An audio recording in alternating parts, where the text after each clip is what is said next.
Crimes passionnels, disparitions inquiétantes ou machinations diaboliques, percer les secrets des faits divers les plus marquants et plonger au cœur des affaires les plus étonnantes de l'histoire judiciaire. La découverte de la vérité ne tient parfois qu'à un fil. Bienvenue dans Chroniques criminelles. Dans cet épisode, l'affaire Fabrice Nemetzler. Comment un corps piégé dans une voiture en flammes peut-il se retrouver sur la banquette arrière et la tête en bas ? C'est la question que se posent les enquêteurs de Florenge, en Moselle. L'homme est-il mort en cherchant à s'enfuir du véhicule accidenté ? Ou bien cela cache-t-il autre chose ? La réponse dans ce nouveau podcast de Chroniques criminelles.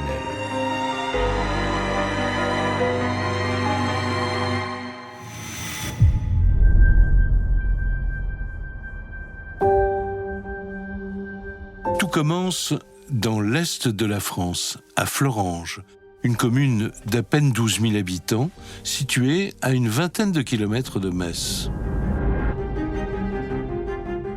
Si on survole la région, Florenge, c'est des bois.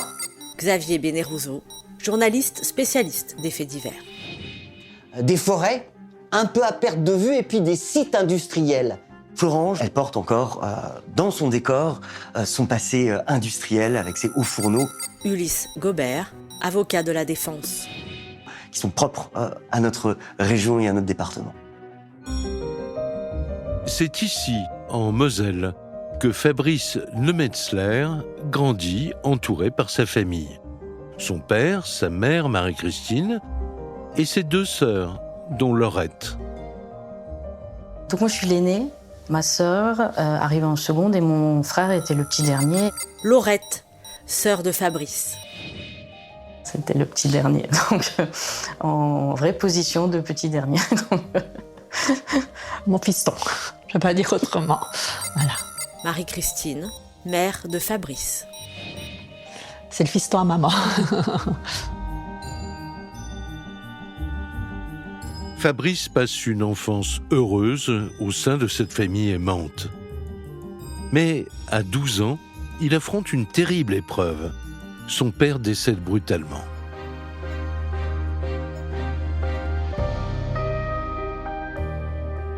Ce drame le rapproche encore plus de sa mère. Alors quelques années plus tard, quand ses deux sœurs quittent la maison familiale, Fabrice fait le choix de rester vivre auprès d'elle. On était très fusionnels tous les deux, c'est-à-dire il y avait quelque chose, c'était le regard, c'est tout. Même des fois quand il était au travail, des fois j'avais des petits messages le matin, ou des fois il m'appelait. Ah, il voulait toujours savoir où je suis, c'est tout. C'est ça. Voilà.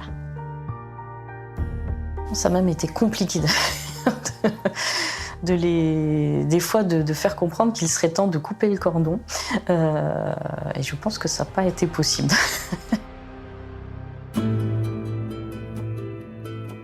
À 30 ans passés, Fabrice demeure très attaché à sa famille. Il aime aussi être entouré de sa bande de copains.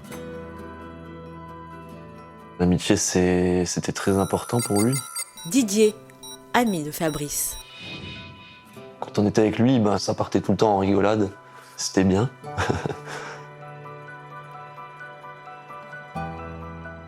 Il était très drôle, il avait un sens de l'humour. Anaïs, amie de Fabrice. Il était déconneur. Vous êtes sérieux? Il rigolait tout le temps. Tchécos. Tant qu'il était entouré de ses amis. Cindy, amie de Fabrice. Et que ses amis étaient heureux, c'était le principal pour lui.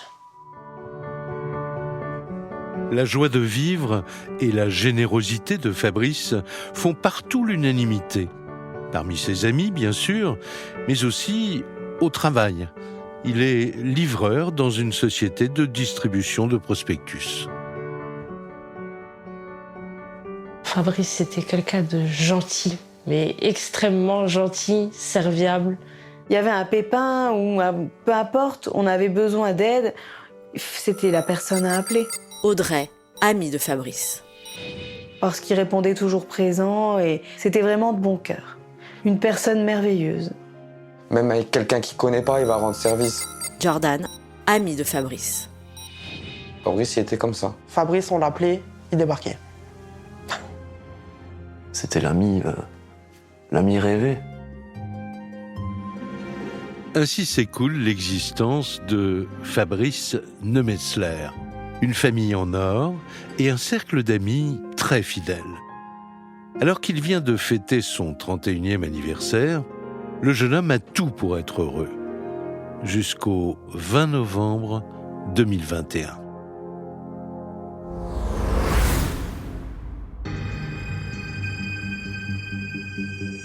Ce soir-là, tout commence à 21h25 précisément. Alors qu'il est en service au commissariat de Thionville, le major Éric Vinquel reçoit un appel d'urgence des sapeurs-pompiers. Un véhicule est en feu sur un chemin isolé à Florange. Accompagné de ses collègues, il fonce immédiatement sur place.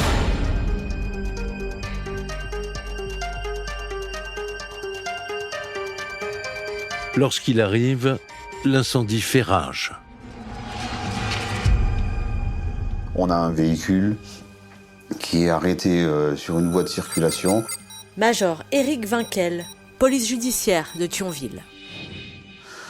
Qui effectivement est en train de brûler.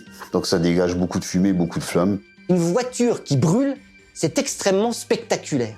Il faut imaginer qu'il y a des flammes qui peuvent faire 1 mètre, 2 mètres, et qu'à l'intérieur de l'habitacle, la chaleur peut monter jusqu'à 1500 degrés. C'est une scène un peu apocalyptique, hein.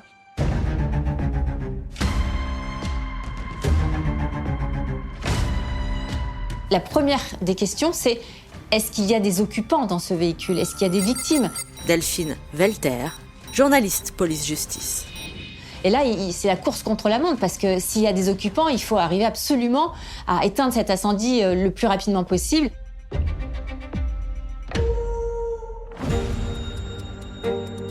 Une dizaine de minutes plus tard, les pompiers parviennent à maîtriser le sinistre. Lorsque le major Vinquel peut enfin s'approcher du véhicule, il y distingue, horrifié, la forme d'un corps humain. Le corps se trouve à l'arrière du véhicule. Il est du côté passager, il est complètement carbonisé. Et ce qui est totalement affreux, c'est qu'on n'aperçoit même plus les mains, les phalanges et les pieds de l'individu. C'est absolument terrifiant. Et quand les enquêteurs découvrent ça, c'est une vision d'horreur. Alexandre Bernard, avocat des parties civiles. Voir quelqu'un qui est décédé, c'est déjà extrêmement brutal. Voir quelqu'un qui est décédé dans ces conditions-là, il n'y a pas de mots. Un cadavre calciné. Pour les policiers, cette histoire d'incendie de voiture en rase campagne change tout de suite de dimension. S'agit-il d'un accident, d'un suicide ou d'un homicide? Pour le major Éric Vinquel, il est impératif de comprendre ce qu'il s'est passé.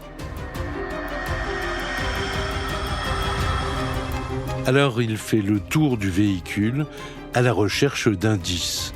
Et d'emblée, un détail lui saute aux yeux. Le corps est inversé par rapport à la façon de s'asseoir dans un véhicule. La tête est vers le bas, les jambes vers le haut. C'est pas comme ça qu'une personne même blessée va essayer de s'extirper d'un véhicule. Il y a quelque chose qui n'est pas logique. La position du corps ne correspond pas à quelque chose qui pourrait être purement accidentel. Donc ça les interpelle immédiatement. Et ça n'est pas tout. La voiture ne présente aucune trace de choc. Très vite, il faut se rendre à l'évidence, la thèse de l'accident ne tient pas. La piste de l'incendie criminel paraît plus probable. D'autant qu'un autre élément attire l'attention des policiers. La portière côté passager avant est ouverte. Donc on se retrouve avec un corps à l'envers dans le véhicule, une portière ouverte, qui pourrait nous laisser penser qu'il y avait quelqu'un d'autre dans la voiture qui est sorti par ce côté-là. Mais il n'y a aucune trace d'un conducteur dans les parages. Face à ces éléments troublants, les enquêteurs cherchent à savoir qui est le propriétaire de la voiture. Les policiers ont un peu de chance. Les flammes n'ont pas attaqué l'arrière du véhicule. Et donc, qu'est-ce qu'il y a à l'arrière du véhicule? Une plaque d'immatriculation. Donc on va passer la voiture sur un de nos fichiers, le fichier SIV, qui va nous permettre d'identifier, d'avoir le nom du propriétaire du véhicule et son adresse. Et le propriétaire du véhicule est Fabrice Nemetzler. Le véhicule appartient effectivement à Fabrice Nemetzler, ce jeune homme très apprécié à Florange. Immédiatement, des policiers partent pour son domicile, qui est aussi celui de sa mère. Marie-Christine se souvient encore de ce jour terrible. 22h, ça sonne. J'ai ouvert et j'ai vu la police devant moi. Je me suis dit, ça y est, il y a quelque chose à faire. Et puis après, ils m'ont dit ce qu'il y avait. Ils lui expliquent pour la voiture et ils lui disent il y a un corps dedans. Mais ils ne peuvent pas assurer que c'est mon frère non plus, à ce moment-là. On va se dire, c'est pas possible que ce soit le propriétaire du véhicule qui soit dans cette voiture, puisqu'il aurait été au volant du véhicule. Et pourquoi il y a cette porte côté passager qui est ouverte à l'avant? Face aux nombreuses interrogations des enquêteurs, la famille Nemetzler tente de se rassurer. Peut-être que Fabrice s'est tout simplement fait voler son véhicule. On se dit, c'est pas possible, c'est quelqu'un qui lui a piqué sa voiture, c'est une histoire incroyable, c'est une histoire rocambolesque, mais c'est pas possible que ce soit Fabrice à l'intérieur. Dites donc, la voiture, c'est pas n'importe quelle voiture. C'est une super bagnole. C'est une berline, série 3, on ne dira pas plus. Xavier Bénérouzeau, journaliste spécialiste des faits divers. Qui coûte, tenez-vous bien, à l'achat 50 000 €. Il y a des gens qui pouvaient se dire, dis donc, elle est super cette voiture-là. Moi, je la voudrais bien. Mais si la voiture a été volée, alors qui a péri dans l'incendie? Et surtout, où est Fabrice? Sa maman s'empresse de lui téléphoner. J'ai essayé de l'appeler, mais je suis tombée sur son répondeur. Marie-Christine, mère de Fabrice. J'ai même essayé encore même de le rappeler un peu plus tard. C'était à chaque fois le répondeur. Ça ne lui ressemblait pas, ça. Il répondait tout de suite. C'est pas son genre, en fait, de pas répondre. Laurette, sœur de Fabrice. De pas donner de nouvelles, surtout à ma mère, en plus. Pour la mère et les sœurs de Fabrice, l'angoisse monte inexorablement. Laurette appelle tous les amis de son frère dans l'espoir qu'il soit avec l'un d'eux. Sa sœur m'a demandé si j'avais des nouvelles de Fabrice. Didier, ami de Fabrice. Et donc moi je lui ai dit que non, j'avais pas de nouvelles. Ses amis nous disent tous il n'est pas avec nous, il est avec personne. J'ai dormi que 1 heure dans la nuit. 1 heure. Dans la nuit du 20 au 21 novembre, j'ai dormi que 1 heure. Une nuit interminable pour la famille et pour les proches de Fabrice Nemetzler. Le lendemain matin, le jour se lève sur Florange et toujours aucune nouvelle du jeune homme.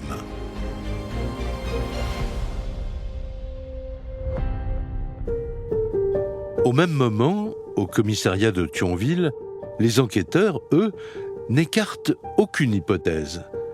Et si Fabrice avait été mêlé à une sombre affaire?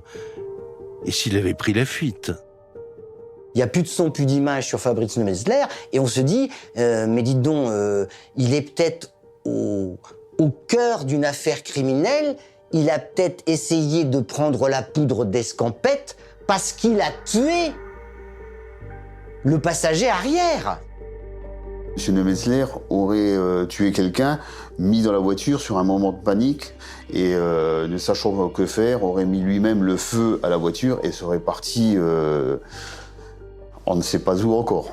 Alors, on sait que Fabrice est quelqu'un qui est adorable, gentil, qui n'a pas d'histoire, mais au fond, les enquêteurs, ils peuvent pas s'empêcher de penser que peut-être ce jeune homme a pu basculer.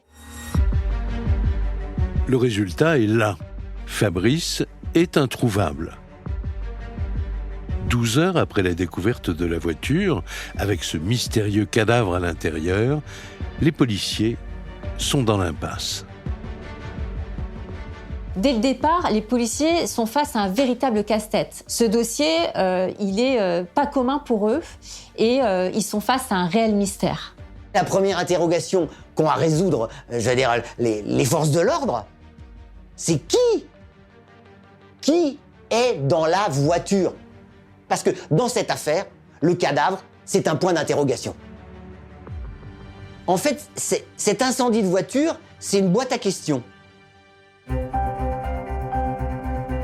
L'enquête s'annonce complexe. Alors, malgré l'état du cadavre, les policiers attendent impatiemment l'autopsie.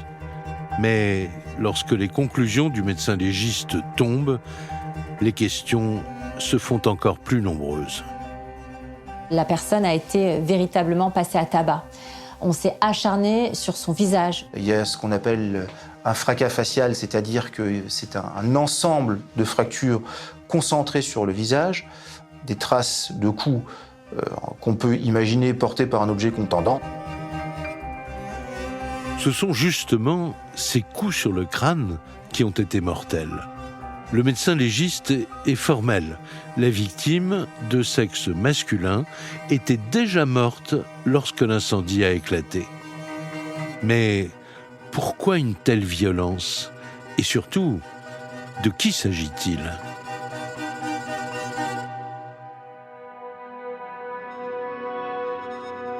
À l'issue de l'autopsie, des prélèvements sont effectués pour tenter d'identifier le cadavre.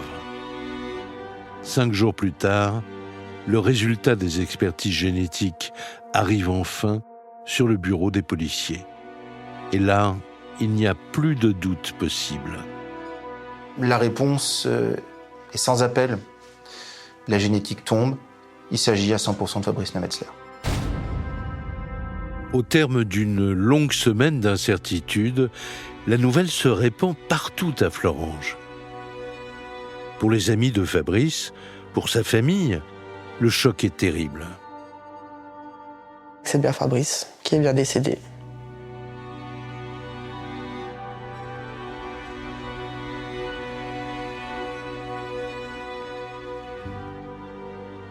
Je m'effondre.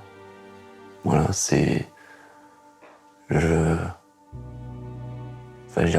suis pas bien.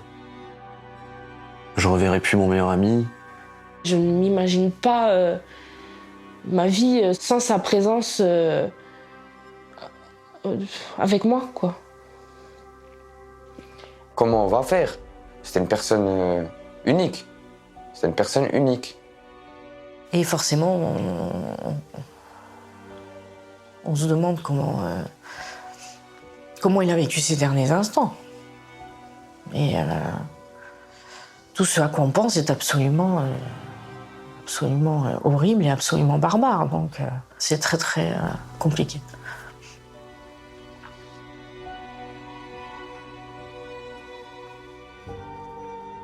Je peux pas. Ça m'a. Et je peux vous dire, depuis cette journée-là, ma vie, elle a basculé. Elle a basculé. C'est de savoir, de plus le voir, de plus en entendre, de plus entendre sa voix, enfin, tout quoi.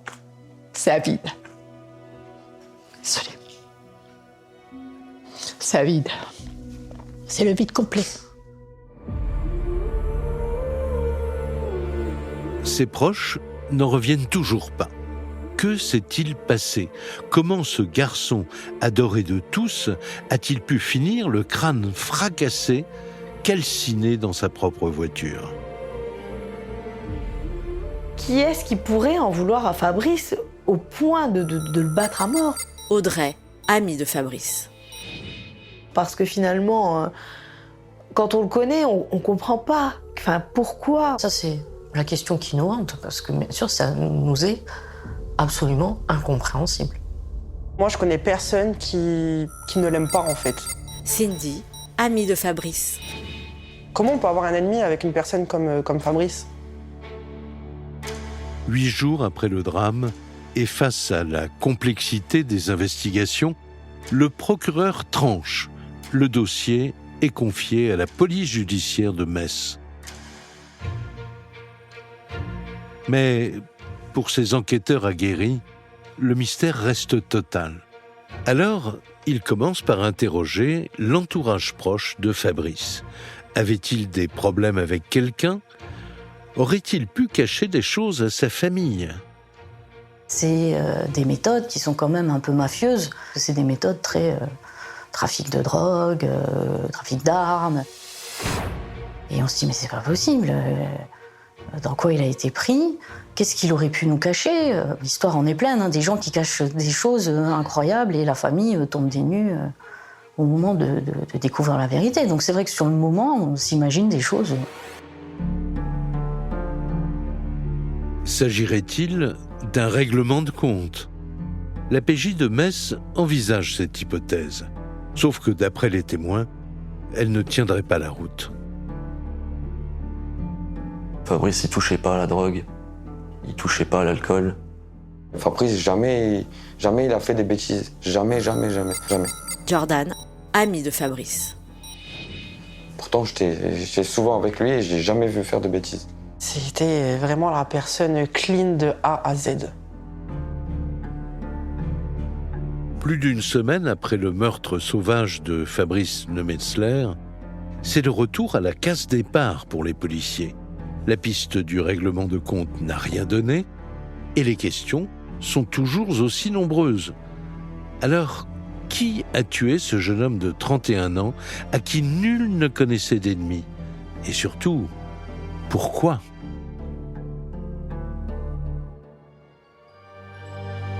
Pour en apprendre davantage sur la victime, les enquêteurs se plongent dans sa vie personnelle et sentimentale.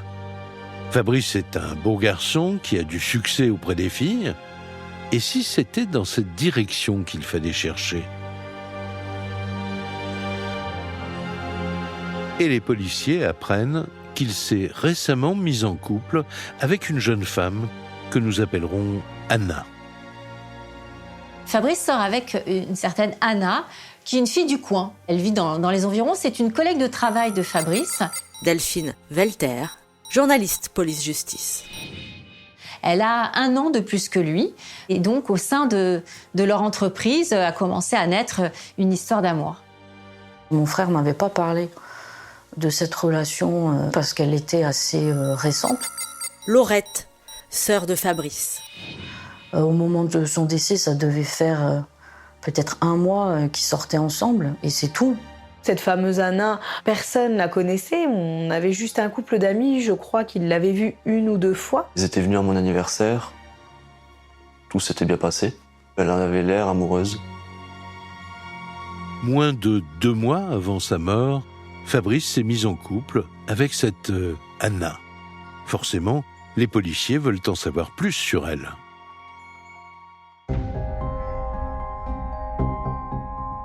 Anna travaille donc dans la même entreprise que Fabrice. Elle est la maman d'une petite fille de 10 ans qu'elle a eue avec un précédent compagnon, un certain Mathieu Courneroux. Un homme avec qui elle est restée de longues années avant de sortir avec Fabrice. Une relation amoureuse solide. Première relation amoureuse tant pour monsieur Mathieu Courneroux que pour Anna. Ulysse Gobert, avocat de la défense. Elle avait 15 ans, lui 20. Ils ont vécu 17 ans ensemble. Ils ont une petite fille de 10 ans. Et il y a un élément qui est un peu saisissant.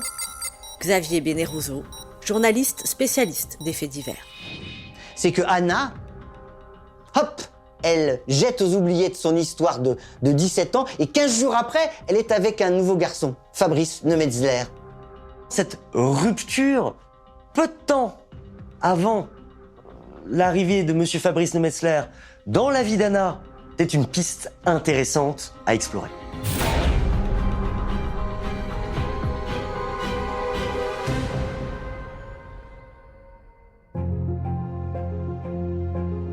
La police judiciaire commence par se renseigner discrètement sur ce Mathieu Courneroux.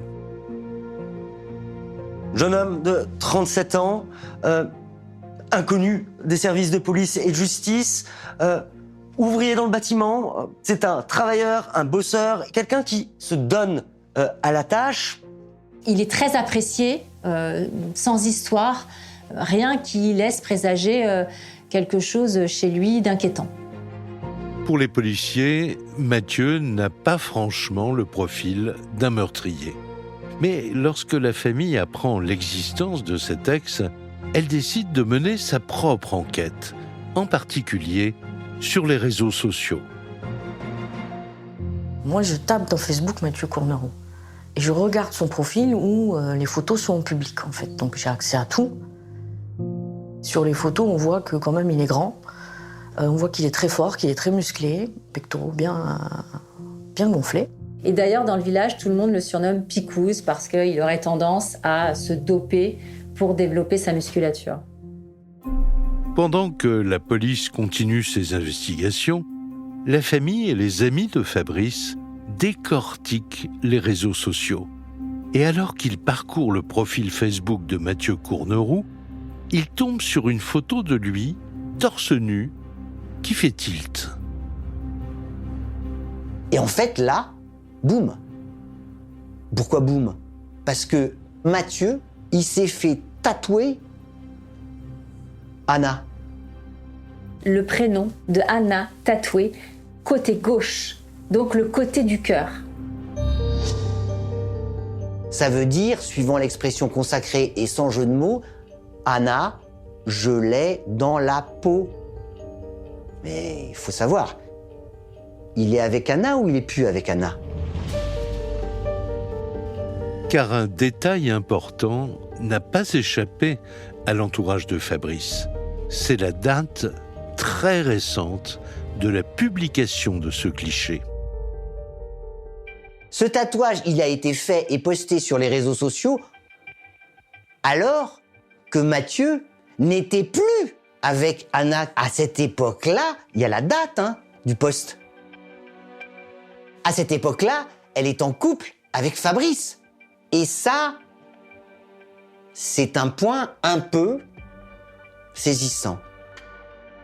Waouh, c'est pas net. On voit que lui, là, il est dans un délire. Ça va pas. Quel est l'intérêt de se faire tatouer le nom de son ex sur le torse? Il n'y a aucun intérêt. C'est un acte particulièrement fort. Tout le monde se rend compte du caractère malsain de ce tatouage. Et ça n'est pas tout. Sur son profil, Mathieu étale aussi son amour pour Anna, son ancienne petite amie. Il publie même des messages passionnés.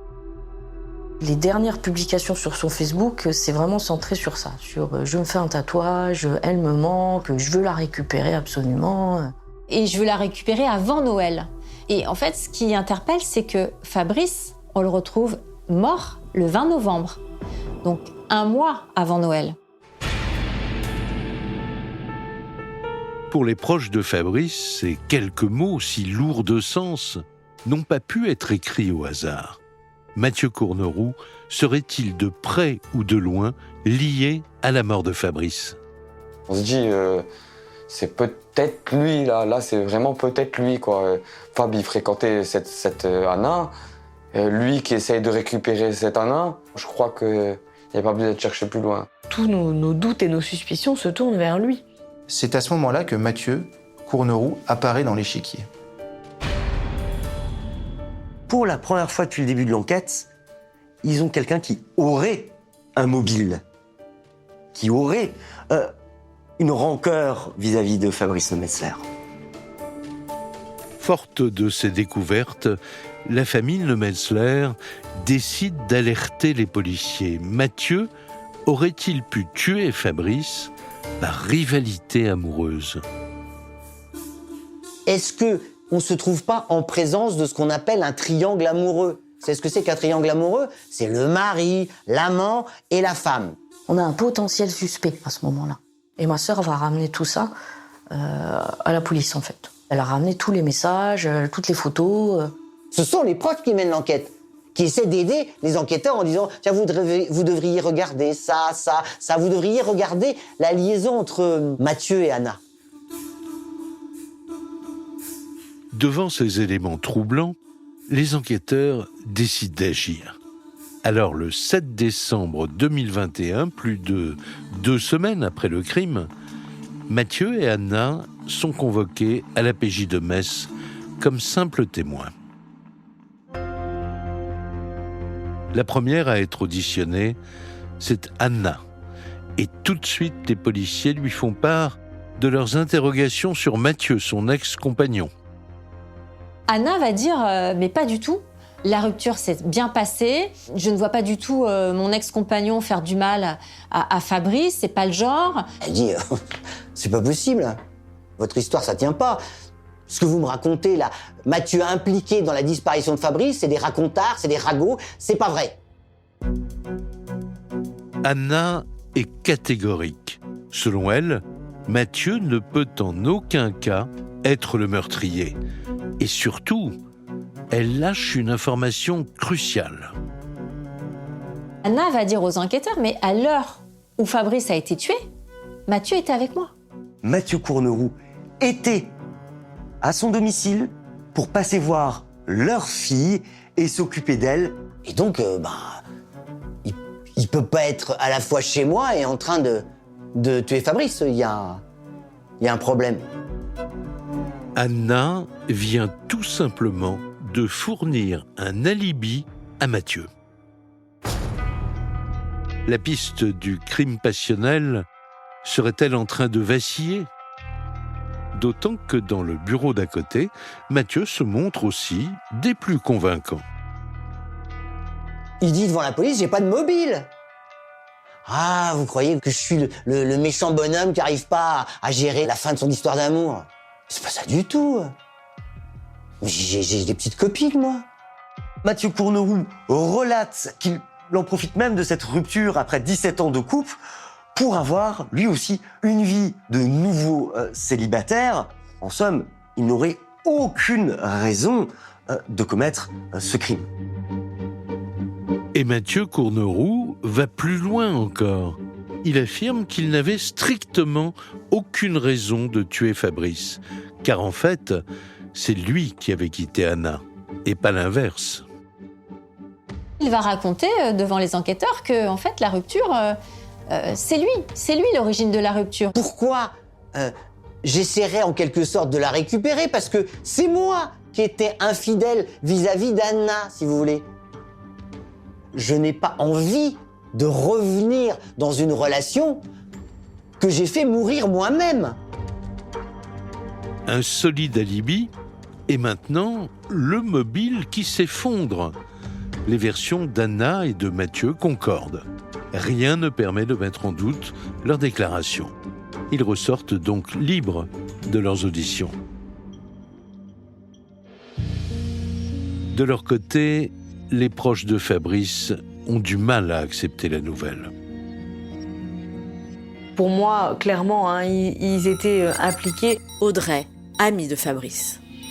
Autant l'un que l'autre dans la mort de Fabrice. On comprend assez vite, en fait, Mathieu Courneroux et elle se couvrent en fait un peu mutuellement. Laurette, sœur de Fabrice. Et nous, on se dit, mais non, on espère qu'ils vont pas en rester là, en fait. C'est pas possible qu'ils laissent ça là et qu'ils poussent pas plus loin les investigations. 2 semaines après la mort de Fabrice Nemetzler, c'est la douche froide. L'enquête repart à zéro et les proches sont désespérés.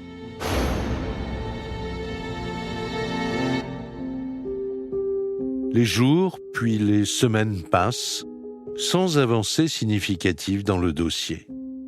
C'est alors qu'une étrange rumeur se propage dans les rues de Florange. Anna et Mathieu seraient, dit-on, redevenus inséparables.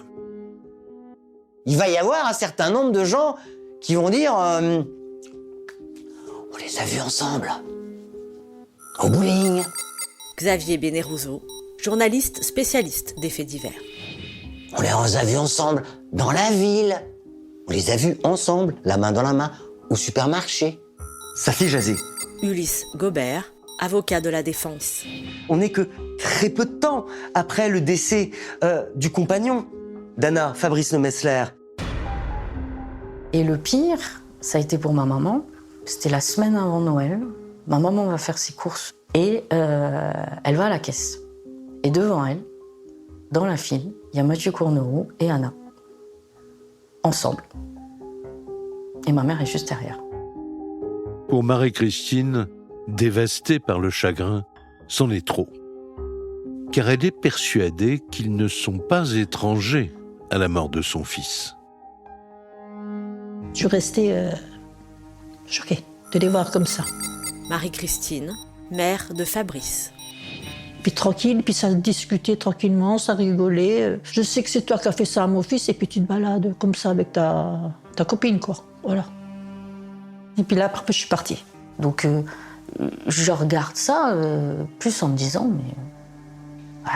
vraiment, le crime parfait. À eux, ils ont la belle vie. Une famille et des amis au supplice, des investigations qui ne donnent toujours rien de probant. 3 mois après les faits, l'enquête semble au point mort.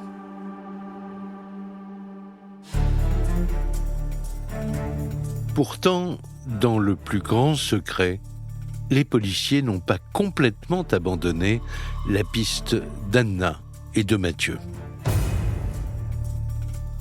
Car eux aussi sont intrigués par leur comportement, au point de se pencher sur leur bornage téléphonique.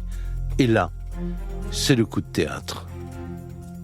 Il y a un élément massue qui va tomber lors de l'enquête, c'est que Fabrice Nemetzler disparaît, est assassiné le 20 novembre, et le 21 novembre, le lendemain, le téléphone de Mathieu, il borne au domicile d'Anna.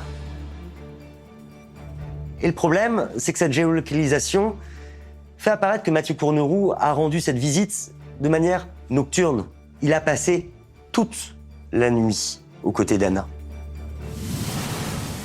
Le milieu de la nuit jusqu'au petit matin, c'est pas l'heure habituelle à laquelle on présente des condoléances. Donc, les rumeurs disent vrai. En fait, Anna et Mathieu sont en couple. Les policiers sont abasourdis. Anna et Mathieu seraient bel et bien en train de les manipuler depuis le début. Le 14 mars 2022, soit près de 4 mois après le meurtre de Fabrice, l'enquête s'accélère. Les 2 suspects sont placés en garde à vue par la police judiciaire de Metz. Anna est la première à être interrogée. Face aux enquêteurs, elle semble fébrile, alors ils en profitent pour lui mettre la pression. Et assez rapidement, elle craque, elle passe à table. Oui, c'est vrai, dit-elle, elle s'est bien remise en couple avec Mathieu 2 jours à peine après le drame. Et elle va en dire encore plus. Anna va dire « J'ai menti. J'ai menti, en fait, il n'était pas chez moi. » Il faut rappeler que Anna, c'était l'alibi de Mathieu, le soir du crime, à l'heure du crime. Donc les enquêteurs vont lui dire « Mais pourquoi vous avez menti ? C'est très très grave !» Delphine Velter, journaliste police-justice. Et elle va dire « Si je voulais le protéger, c'est parce que c'est le père de mon enfant. Et il est incapable de faire du mal à qui que ce soit. » Face aux policiers, Anna est catégorique. Mathieu ne pourrait jamais faire de mal à qui que ce soit. Et elle jure qu'elle n'est mêlée ni de près ni de loin à ce meurtre. Les policiers vont à présent confronter Mathieu aux révélations d'Anna. Lorsqu'il prend connaissance des déclarations de la jeune femme, il est déstabilisé et il va, à son tour, passer aux aveux. Mathieu Courneroux répond « Oui, je suis responsable de la mort de Fabrice Neumetzler ». Il va expliquer que le jour du drame, il va se rendre devant le domicile de Fabrice Neumetzler, il va garer son véhicule, attendre dans son véhicule. Il est d'ailleurs non pas sur le siège conducteur, mais assis sur le siège passager qui l'abrite encore plus des regards extérieurs. Il va raconter aux enquêteurs que lui, ce qu'il souhaitait... Alexandre Bernard, avocat des parties civiles. C'était avoir une discussion avec Fabrice. Il va dire, je voulais savoir ce qui se passait entre lui et Anna. Mathieu affirme qu'il n'avait aucunement l'intention de le tuer. Le jour du meurtre, il raconte être resté caché dans sa voiture pour guetter l'arrivée de son rival. 3 heures plus tard, Fabrice revient enfin chez sa mère après sa journée de travail. Il est rentré un peu avant 19h. Bon, il a été prendre sa douche, il a mangé. Et puis il s'est reposé un peu. Après, un peu avant 21h, il a sorti donc Tessin, c'est sa chaîne. Et vous avez Courneroux qui observe tout ce que fait Fabrice. Il est dans son véhicule et il observe. Comme tous les soirs, Fabrice sort pour promener sa chienne. Sans le savoir, il passe à quelques mètres de Mathieu, toujours caché dans sa voiture. Et alors qu'il s'éloigne, son agresseur sort du véhicule. Mathieu Courneroux va, muni de son tournevis, va s'avancer vers le véhicule inoccupé de Fabrice Neumetzler, va s'affairer à crever le plus avant droit de ce véhicule, puis va retourner dans son propre véhicule et continuer sa planque. Fabrice, lui, ne s'est aperçu de rien. Sa balade terminée, il rentre chez lui pour déposer sa chienne. Il rentre et puis il va dire à sa mère je vais faire un tour en voiture. J'ai dit, tu fais attention? Il m'a dit, oui, maman, comme d'hab. J'ai fait à tout à l'heure, il m'a dit, à tout à l'heure, maman. Ça, c'est les dernières paroles que j'ai eu le fait avec lui.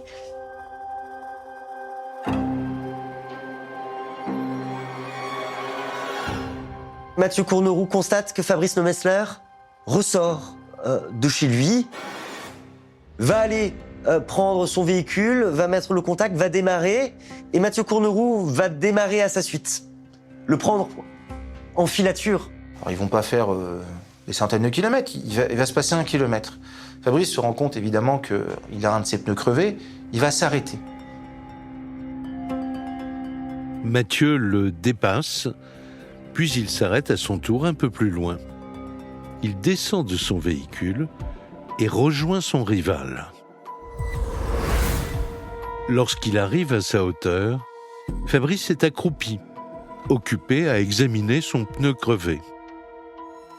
Il va expliquer que le ton va très rapidement monter, que Fabrice Neumetzler se montre insultant à son encontre, à l'encontre d'Anna.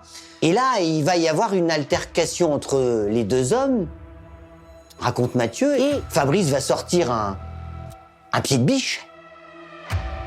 Face aux policiers, Mathieu raconte que c'est là que tout aurait dégénéré entre eux. Effrayé par Fabrice, qui, soi-disant, le menaçait avec sa barre de fer, il aurait juste cherché à se défendre. Fabrice Neumetzler va tenter de mettre un coup avec cette barre en fer à Mathieu Courneroux. Il explique qu'il va immédiatement désarmer Fabrice Neumetzler. À ce moment-là, dit Mathieu, je suis devenu fou furieux. Et j'ai tapé jusqu'à ne plus en avoir de la force dans le bras.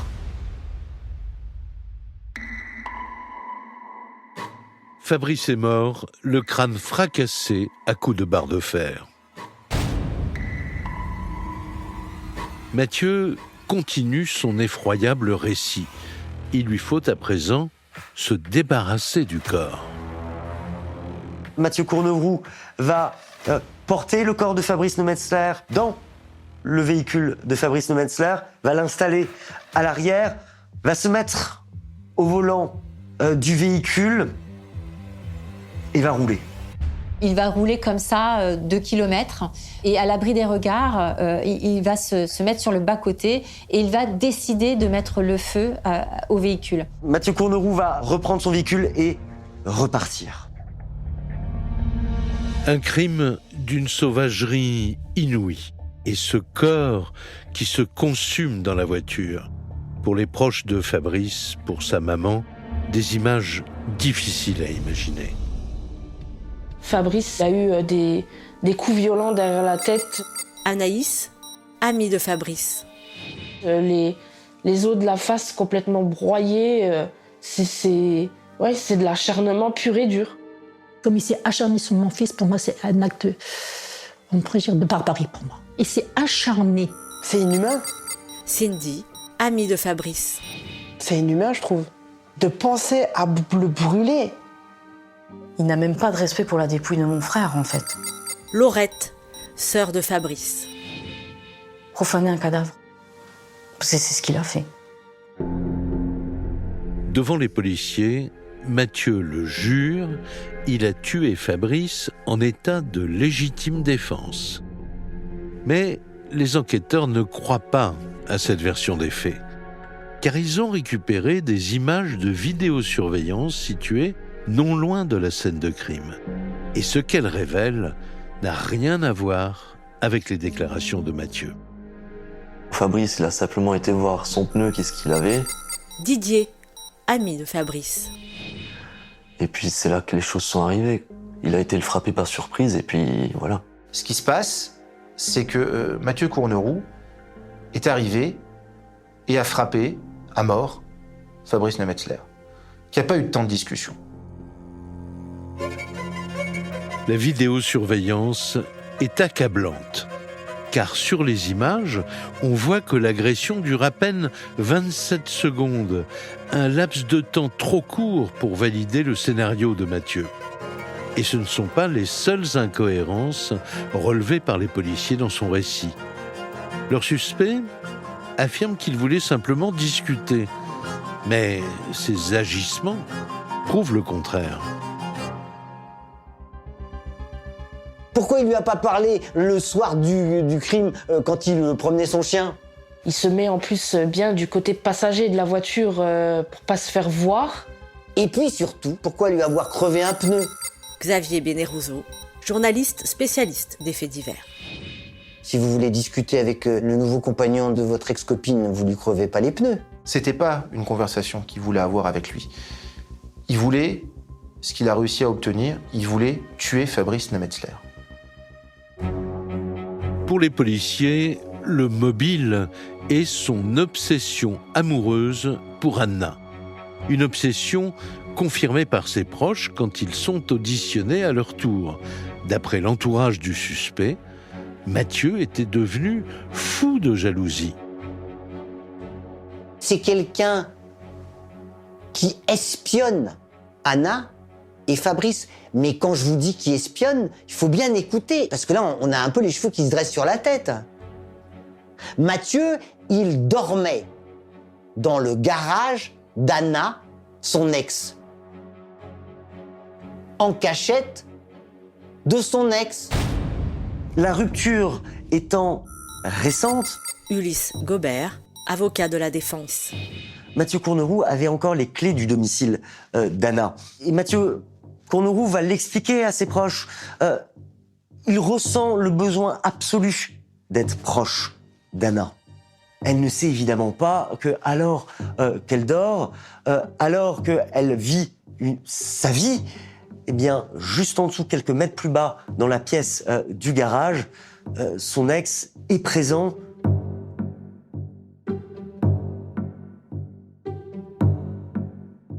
Est-ce que vous imaginez la situation? Vous avez votre ex qui dort dans le garage. Il dort pas seulement dans le garage, il vous écoute avec un amplificateur de son pour espionner. Selon les proches de Mathieu, il osait même s'aventurer dans la maison pour épier Anna et Fabrice de plus près encore. Et il va raconter à ses proches qu'il les a entendus. Delphine Velter, journaliste police-justice. Qu'il regardait un film 50 nuances degrés à la télé. C'est un film érotique qui incite à vous faire des caresses plus que de raison. Et donc, il va raconter à ses proches qu'il les entendait avoir une relation sexuelle lorsqu'il regardait ce film.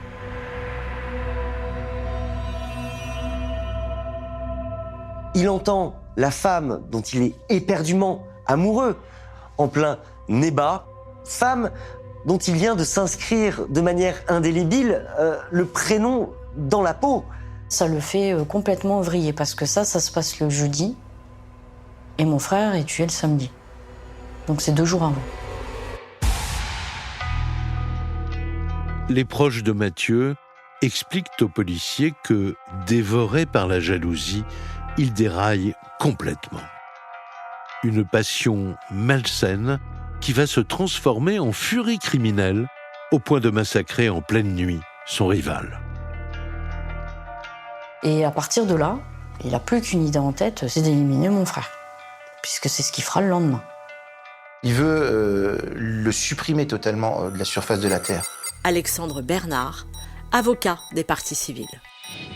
Il veut l'annihiler, il veut le désintégrer. Il va vouloir détruire tout ce qui pouvait faire que Fabrice était Fabrice.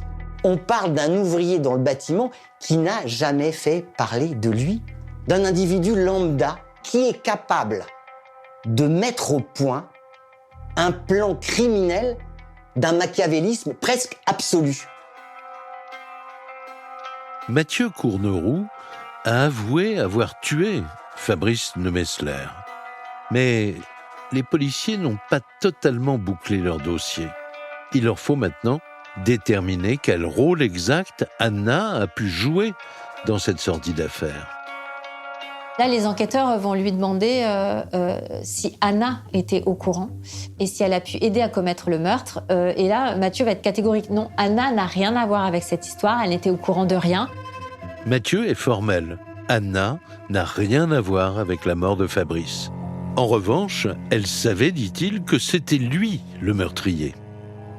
Il a dit la vérité à Anna, il lui a avoué qu'il avait tué Fabrice. Et malgré tout, Anna ne va poser aucune question et va lui dire « Tais-toi, je ne veux pas en savoir plus ». Pour les policiers, il est temps de confronter Anna aux révélations de Mathieu. La jeune femme est toujours en garde à vue et lorsqu'elle apprend ce qu'il a dit, elle tombe des nues et se défend fermement. Elle va dire « Non, non, Mathieu, il ment, il ne m'a jamais dit qu'il avait tué Fabrice, je n'étais pas au courant ». La seule chose que je sais, que Mathieu a pu me dire, c'est qu'ils se sont battus. Il était d'ailleurs assez fier de dire qu'il y avait eu cette explication virile avec Fabrice, mais sur le décès et les circonstances du décès de Fabrice, Mathieu m'en a jamais parlé. Une déposition qui ne convainc ni les policiers, ni la famille de Fabrice. Forcément, elle aurait dû se poser des questions. Ton copain, tu dois te faire tuer, quoi.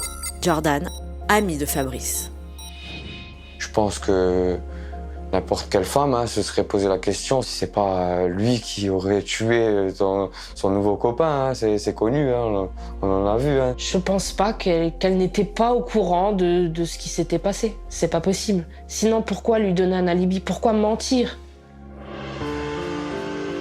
Si les proches de Fabrice sont convaincus qu'Anna ment, c'est aussi parce qu'elle s'est remise immédiatement en couple avec Mathieu, tout de suite après le meurtre. Fabrice venait à peine de mourir, il venait à peine de se faire tuer, qu'elle retourne avec son ex. C'est bien la preuve qu'il y a quelque chose qui tourne pas rond là-dedans. Mon fils, il est parti au mois de novembre, puis il est mort au mois de novembre. Marie-Christine, mère de Fabrice. Tu t'es déjà remis au mois de décembre avec ton ex. Pour moi, c'est du rapide, ça. C'est choquant. Enfin, je veux dire, elle n'a pas pleuré son absence longtemps, quoi. Pour moi, elle n'a pas tout dit et Audrey, amie de Fabrice. elle a minimisé pour se sauver, elle. Le rôle d'Anna est ambigu. Mais à la fin de la garde à vue, seul Mathieu est mis en examen pour assassinat et écroué. La jeune femme ressort libre. On peut rien lui reprocher au niveau juridique, mais au niveau moral, son comportement, il dérange beaucoup. Comme nous disait le juge d'instruction, moralement, tout ce qu'elle fait est condamnable, mais légalement, on n'avait pas la possibilité de la poursuivre. Hormis le fait d'avoir quand même retardé l'instruction parce qu'elle a couvert Mathieu Courneroux à plusieurs reprises. Elle a eu de la chance qu'ils n'ont pas retenu la Libye, comme on dit. Elle a eu de la chance, hein. Voilà. Anna ne sera pas poursuivie pour avoir fourni un faux alibi à Mathieu, car rien ne prouve qu'elle savait à ce moment-là que c'était lui qui avait tué Fabrice. C'est donc seul que Mathieu devra faire face à la justice. Son procès s'ouvre le 10 septembre 2024 devant la cour d'assises de la Moselle, 3 ans après la mort atroce de Fabrice. L'enjeu est de taille pour la défense de Mathieu. Son avocat doit convaincre les jurés qu'il s'agit d'un meurtre et non d'un assassinat, que Mathieu a agi sur un coup de sang sans aucune préméditation. L'auteur d'un assassinat encourt la perpétuité. Le meurtre, entre grands guillemets, c'est seulement 30 ans. Dans le box, Mathieu a perdu de sa superbe. Il n'est plus que l'ombre de lui-même. Il est rempli de regrets, Mathieu Courneroux. Ulysse Gobert, avocat de la défense. Il est dans un amendement maximum. D'après ce qu'il disait, il regrette. Mais y croire, ça c'est facile, hein. Cindy, amie de Fabrice. On tue quelqu'un et on regrette, c'est facile. Et le penser, c'est autre chose. Là, j'ai craqué. Et je lui dis, et de votre pardon, j'en veux pas. Je lui pardonnerai jamais de ce qu'il a fait, jamais. Le témoignage que tout le monde attend, c'est celui d'Anna. Lorsqu'elle vient déposer à la barre, la salle retient son souffle. Pour maître Alexandre Bernard, l'avocat de la famille Nemetzler, c'est le moment de la mettre face à ses responsabilités. Je lui donne les détails de la mort de Fabrice Nemetzler. Je lui parle de ce visage totalement dévasté à coups d'objets contendants. Je lui parle de cet incendie qui a ravagé le corps de celui qu'elle prétend avoir, en tous les cas, aimé pendant un temps. Lorsque je lui parle de tout ça, je n'ai aucune réaction. Je suis face à quelqu'un qui va me dire Alors, je m'insurge, je lui dis « Mais quoi, madame, quelle est votre souffrance d'avoir perdu Fabrice Nemetzler ?» Elle n'a pas eu une larme, pas un regard pour la maman, pour les sœurs de Fabrice. Une froideur incompréhensible. Incompréhensible. Je vais lui dire « Vous savez, madame, vous êtes à l'origine de la mort de Fabrice. L'origine de ce drame, c'est elle. Et elle s'en défendra pas. Elle ne contradira pas ce que je viens de dire. Elle ne dira rien. Elle dira « En fait, c'est comme s'il n'avait jamais existé. C'est ça qui est le plus effrayant, en fait. C'est comme s'il n'avait pas existé dans sa vie. Elle n'a pratiquement pas parlé de mon frère. À l'issue de 3 jours de procès, Mathieu Courneroux est condamné à 30 ans de réclusion criminelle. La préméditation n'a pas été retenue. Il n'a pas fait appel. Même si la justice est passée, rien ne pourra apaiser la douleur de l'absence de Fabrice. On l'oublie pas, et on l'oubliera jamais. Toute notre vie, on pensera à lui. Il sera toujours dans notre cœur. Il a laissé un énorme vide, ouais. Dans mon cœur, c'est difficile sans lui. Fabrice, je sais que s'il nous voit tristes, il serait pas content. Il aime pas voir les gens tristes.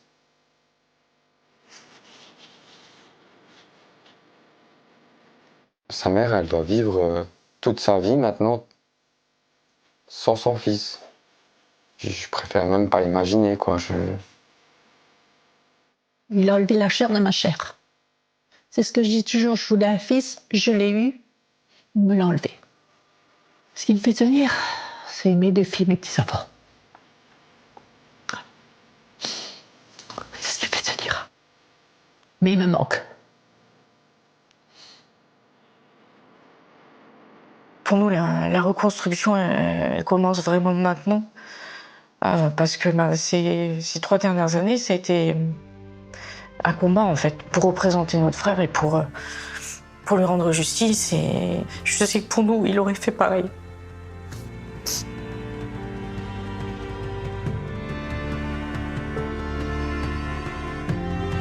Depuis sa prison, Mathieu n'a plus jamais eu de nouvelles d'Anna.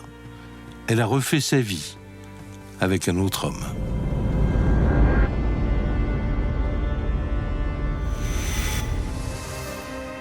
Vous venez d'écouter Chronique criminelle. Si l'épisode vous a plu, n'hésitez pas à mettre des étoiles, à commenter ou à vous abonner sur votre plateforme d'écoute préférée. Et retrouvez dès la semaine prochaine un nouvel épisode de Chronique criminelle.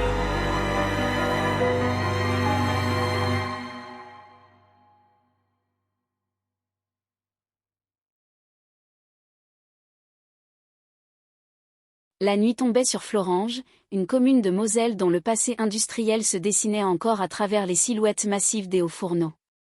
Dans cette région de l'Est de la France, les forêts s'étendent à perte de vue, créant un décor à la fois paisible et mystérieux.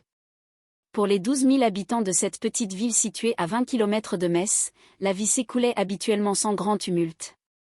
Mais ce soir du 20 novembre 2021, le silence allait être brisé par une découverte effroyable qui allait marquer l'histoire judiciaire de la région.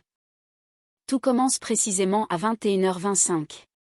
Au commissariat de Thionville, le major Éric Winkel reçoit un appel d'urgence des sapeurs-pompiers. Un véhicule est en feu sur un chemin isolé. Accompagné de ses collègues, le major fonce sur place. À son arrivée, l'incendie fait rage. Les flammes, hautes de 1 ou 2 mètres, dévorent l'habitacle où la chaleur peut monter jusqu'à 1500 degrés. C'est une vision apocalyptique. Une question hante immédiatement les esprits, y a-t-il quelqu'un à l'intérieur ? Une dizaine de minutes plus tard, les pompiers parviennent à maîtriser le sinistre. Lorsque le major Winkel s'approche enfin de l'épave fumante, l'horreur se concrétise. À l'arrière du véhicule, côté passager, gît un corps humain complètement carbonisé. La vision est terrifiante. Les extrémités ont disparu sous l'effet de la chaleur. Mais un détail frappe immédiatement les enquêteurs, la position du corps est illogique. La tête est vers le bas, les jambes vers le haut. Ce n'est pas la position d'une personne cherchant à s'extirper d'un accident. De plus, la voiture ne présente aucune trace de choc. La portière passager avant est restée ouverte. Le doute n'est plus permis, ce n'est pas un simple accident. Grâce à la plaque d'immatriculation épargnée par les flammes, l'identité du propriétaire tombe, Fabrice Nemetzler. Fabrice était un homme de 31 ans, un fils attentionné, un frère aimé et un ami fidèle. Depuis le décès brutal de son père lorsqu'il avait 12 ans, il était resté très proche de sa mère, Marie-Christine. Vivant toujours avec elle à Florange, il travaillait comme livreur de prospectus. Pour ses amis, il était celui sur qui on pouvait toujours compter, celui qui apportait la joie et le rire. L'annonce de la découverte de son véhicule plonge la famille dans une angoisse indicible. Marie-Christine tente de l'appeler, mais tombe sans cesse sur son répondeur. Ses sœurs, Laurette en tête, contactent tous les amis. Personne ne l'a vu. Pendant une semaine, l'incertitude plane. Les policiers envisagent même un temps que Fabrice ait pu commettre un acte irréparable ou qu'il soit en fuite. Mais les résultats de l'autopsie et des tests génétiques brisent tout espoir, le corps dans la voiture est bien celui de Fabrice. Plus terrible encore, le médecin légiste révèle que Fabrice a été sauvagement battu avant l'incendie. Il présentait un fracas facial, des fractures multiples causées par un objet contendant. Il était déjà mort quand le feu a été mis au véhicule. L'enquête, confiée à la police judiciaire de Metz, piétine d'abord. Fabrice n'avait aucun ennemi, aucun lien avec le trafic de drogue ou d'armes. Les enquêteurs se tournent alors vers sa vie sentimentale. Ils découvrent qu'il fréquentait depuis peu une collègue de travail nommée Anna. Cette relation était récente, à peine 2 mois. Anna venait de rompre une relation de 17 ans avec Mathieu Courneroux, le père de sa fille de 10 ans. Mathieu Courneroux, un ouvrier du bâtiment sans antécédent, devient un suspect potentiel. La famille de Fabrice découvre sur les réseaux sociaux des éléments troublants. Mathieu s'est fait tatouer le prénom Anna sur la poitrine après leur rupture et postait des messages affirmant qu'il voulait la récupérer avant Noël. Pourtant, lors de leur première audition, Anna et Mathieu présentent un front uni. Anna fournit un alibi à son ex-compagnon, affirmant qu'il était chez elle avec leur fille au moment des faits. Mathieu, de son côté, affirme avoir refait sa vie et ne pas être l'homme jaloux que l'on imagine.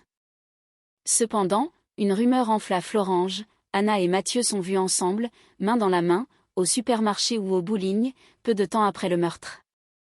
Les enquêteurs décident alors d'analyser les données téléphoniques. Le verdict est sans appel, le téléphone de Mathieu a borné toute la nuit du crime au domicile d'Anna. Le 14 mars 2022, le couple est placé en garde à vue. Face à la pression, Anna craque la première. Elle avoue avoir menti pour protéger le père de son enfant mais jure n'être pour rien dans le meurtre. Confronté à ses aveux, Mathieu finit par passer à table. Il raconte qu'il surveillait Fabrice depuis des heures, caché dans sa propre voiture devant chez lui. Il explique avoir crevé un pneu du véhicule de Fabrice avec un tournevis pour l'obliger à s'arrêter plus loin. Selon la version de Mathieu, une altercation aurait éclaté sur le bord de la route. Il prétend que Fabrice l'aurait insulté et menacé avec un pied de biche. Dans un accès de rage, Mathieu aurait désarmé son rival et aurait frappé. Il décrit une scène où tout aurait dégénéré, mais la violence des coups portés au visage de Fabrice et la mise en scène macabre de la voiture brûlée racontent une toute autre histoire, celle d'un homme dévoré par la jalousie, incapable d'accepter que la femme qu'il considérait comme sienne puisse en aimer un autre. La vérité, fragile comme un fil, venait d'éclater, laissant derrière elle une famille dévastée et le souvenir d'un jeune homme dont la seule faute fut d'avoir croisé le chemin d'une obsession fatale. Crime passionnel, disparition inquiétante ou machination diabolique, percer les secrets des faits divers les plus marquants et plonger au cœur des affaires les plus étonnantes de l'histoire judiciaire. La découverte de la vérité ne tient parfois qu'à un fil. Bienvenue dans Chroniques criminelles. Dans cet épisode, nous abordons l'affaire Fabrice Nemézlet. Comment un corps piégé dans une voiture en flammes peut-il se retrouver sur la banquette arrière et la tête en bas? C'est la question que se posent les enquêteurs de Florange en Moselle. L'homme est-il mort en cherchant à s'enfuir du véhicule accidenté ou bien cela cache-t-il autre chose? La réponse se trouve dans ce récit. Tout commence dans l'est de la France, à Florange, une commune d'à peine 12 000 habitants située à une vingtaine de kilomètres de Metz. Si on survole la région, Florange, c'est des bois, des forêts un peu à perte de vue et puis des sites industriels. Florange porte encore dans ses décors son passé industriel avec ses hauts fourneaux. C'est ici, en Moselle, que Fabrice Nemézlet grandit entouré par sa famille. Son père, sa mère Marie-Christine et ses 2 sœurs, dont Laurette. Laurette est l'aînée, sa sœur arrive en seconde et Fabrice était le petit dernier, le fiston à maman. Fabrice passe une enfance heureuse au sein de cette famille aimante. Mais à 12 ans, il affronte une terrible épreuve lorsque son père décède brutalement. Ce drame le rapproche encore plus de sa mère. Alors, quelques années plus tard, quand ses 2 sœurs quittent la maison familiale, Fabrice fait le choix de rester vivre auprès d'elles. Ils étaient très fusionnels, unis par un regard complice. Même quand il était au travail, il envoyait des petits messages le matin ou appelait pour prendre des nouvelles. À 30 ans passés, Fabrice demeure très attaché à sa famille. Il aime aussi être entouré de sa bande de copains car l'amitié était primordiale pour lui. Quand on était avec lui, cela partait tout le temps en rigolade. Il était très drôle, il avait un sens de l'humour merveilleux. La joie de vivre et la générosité de Fabrice font partout l'unanimité. Il travaille comme livreur dans une société de distribution de prospectus. Fabrice était quelqu'un de gentil, extrêmement serviable. S'il y avait un pépin, il était la personne à appeler. Il répondait toujours présent de bon cœur. C'était une personne précieuse, même avec quelqu'un qu'il ne connaissait pas. Ainsi s'écoule l'existence de Fabrice Nemézlet, entre une famille en or et un cercle d'amis fidèles.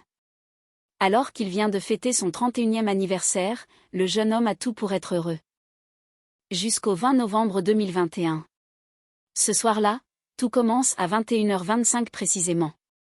Alors qu'il est en service au commissariat de Thionville, le major Éric Winkel reçoit un appel d'urgence des sapeurs-pompiers. Un véhicule est en feu sur un chemin isolé à Florange. Accompagné de ses collègues, il fonce immédiatement sur place. Lorsqu'il arrive, l'incendie fait rage. Un véhicule est arrêté sur une voie de circulation, dégageant beaucoup de fumée et de flammes spectaculaires. À l'intérieur de l'habitacle, la chaleur peut monter jusqu'à 1500 degrés. C'est une scène apocalyptique. La première question est de savoir s'il y a des occupants dans ce véhicule. Une dizaine de minutes plus tard, les pompiers parviennent à maîtriser le sinistre. Lorsque le major Winkel peut enfin s'approcher du véhicule, il y distingue la forme d'un corps humain. Le corps se trouve à l'arrière du véhicule, du côté passager, complètement carbonisé. On n'aperçoit même plus les mains ou les pieds de l'individu. C'est une vision d'horreur. Pour les policiers, cette histoire change tout de suite de dimension. S'agit-il d'un accident, d'un suicide ou d'un homicide? Le major fait le tour du véhicule à la recherche d'indices et un détail lui saute aux yeux. Le corps est inversé par rapport à la façon de s'asseoir dans un véhicule. La tête est vers le bas, les jambes vers le haut. Ce n'est pas ainsi qu'une personne blessée essaierait de s'extirper d'un véhicule. La position ne correspond pas à quelque chose de purement accidentel. De plus, la voiture ne présente aucune trace de choc. La thèse de l'accident ne tient pas. La piste de l'incendie criminel paraît plus probable, d'autant que la portière côté passager avant est ouverte. Les flammes n'ont pas attaqué l'arrière du véhicule, permettant de découvrir une plaque d'immatriculation. Le fichier révèle que le propriétaire du véhicule est Fabrice Nemézlet. Immédiatement, des policiers partent pour son domicile. À 22h, on sonne chez Marie-Christine. Elle voit la police devant elle et comprend que quelque chose de grave est arrivé. On lui explique pour la voiture et le corps, sans pouvoir assurer qu'il s'agit de son fils. La famille tente de se rassurer en pensant à un vol de véhicule. Fabrice possédait une berline série 3 coûtant 50 000 €, ce qui aurait pu susciter des convoitises. Mais Fabrice ne répond pas à son téléphone, ce qui ne lui ressemble pas du tout. L'angoisse monte inexorablement. Les amis de Fabrice confirment qu'il n'est avec aucun d'entre eux. Dans la nuit du 20 au 21 novembre, les enquêteurs n'écartent aucune hypothèse. Ils se demandent si Fabrice a pu être mêlé à une affaire criminelle ou s'il a pris la fuite. Cependant, Fabrice est connu pour être adorable et sans histoire. 12 heures après la découverte de la voiture, les policiers sont dans l'impasse.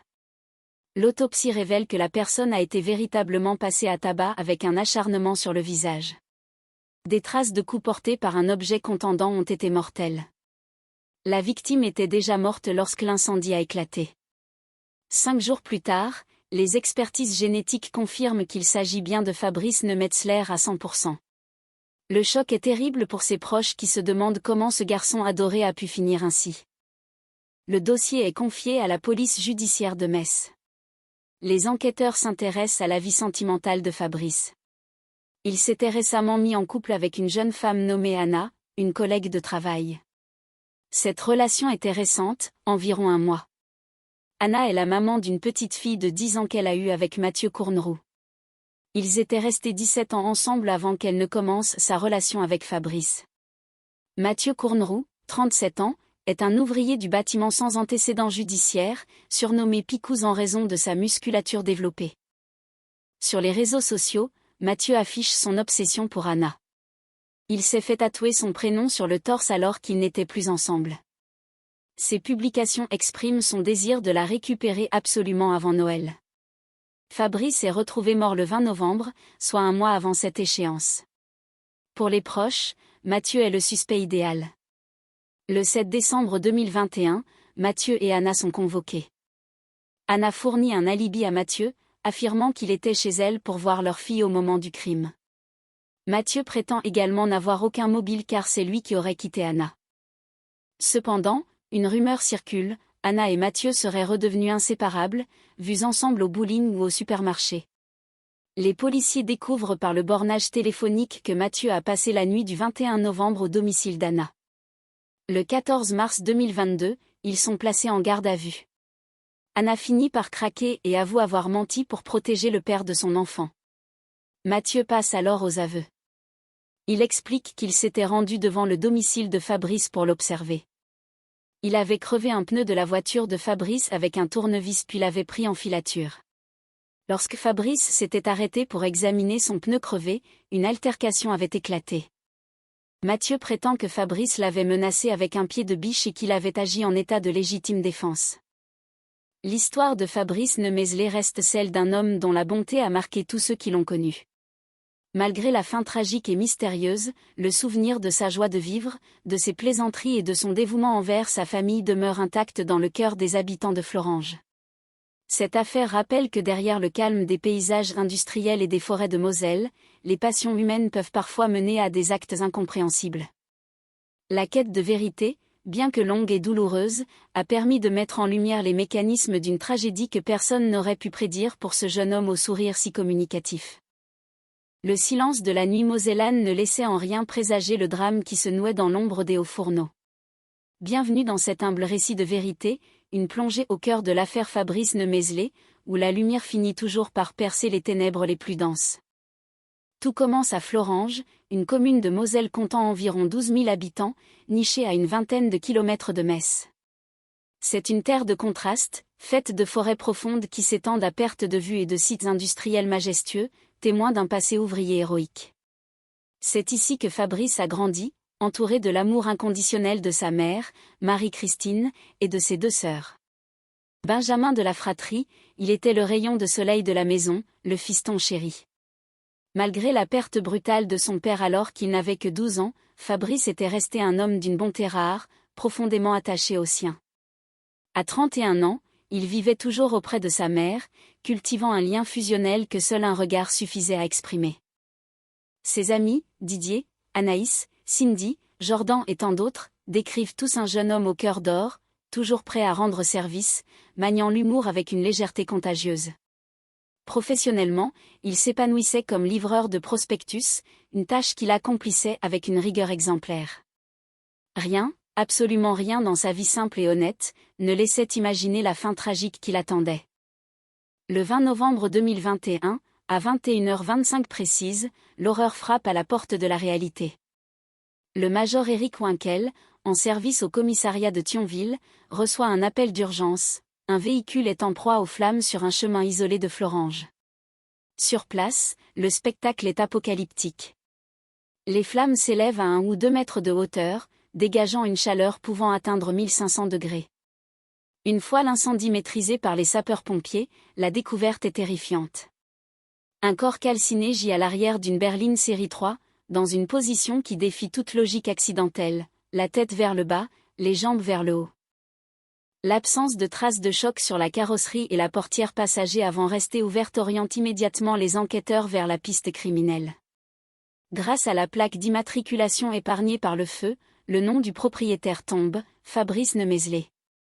Chez Marie-Christine, l'angoisse s'installe lorsque les policiers frappent à sa porte à 22h. Le téléphone de Fabrice reste désespérément muet. Une nuit blanche commence pour ses proches, une attente insoutenable entre espoir et effroi. 5 jours plus tard, le verdict de l'expertise génétique tombe, implacable, la victime est bien Fabrice. L'autopsie révèle une violence inouïe. Le jeune homme a subi un fracas facial, de multiples fractures causées par un objet contondant, avant que le véhicule ne soit embrasé. Il était déjà mort quand le feu a été mis. La douleur submerge la communauté de Florenge. Comment un homme aussi aimé a-t-il pu susciter une telle haine ? L'enquête, reprise par la police judiciaire de Metz, explore d'abord la piste d'un règlement de compte, mais la réputation impeccable de Fabrice, qui ne touchait ni à l'alcool ni aux stupéfiants, balaie rapidement cette hypothèse. Les policiers se tournent alors vers sa vie sentimentale. Fabrice fréquentait depuis peu une collègue de travail prénommée Anna. Cette dernière, mère d'une enfant de 10 ans, venait de rompre après 17 années de vie commune avec un certain Mathieu Courneroux. Mathieu, ouvrier dans le bâtiment de 37 ans, musclé et surnommé Picousse dans le village, devient le centre des attentions. Sur les réseaux sociaux, il affiche son désespoir et son obsession pour Anna, allant jusqu'à se faire tatouer son prénom sur le cœur après leur rupture. Il clame publiquement vouloir la récupérer avant Noël. Pour la famille de Fabrice, le mobile est évident, la jalousie. Pourtant, lors de leur première audition le 7 décembre, Anna et Mathieu font front commun. Anna fournit un alibi à son ex-compagnon, affirmant qu'il était avec elle au moment des faits pour voir leur fille. Mathieu, quant à lui, joue l'indifférence, prétendant être celui qui avait quitté Anna. Pendant 3 mois, l'enquête piétine, au grand désespoir des proches de Fabrice qui croisent régulièrement le couple, à nouveau réunis, se promenant ou faisant leurs courses comme si de rien n'était. Mais la justice, bien que silencieuse, progresse.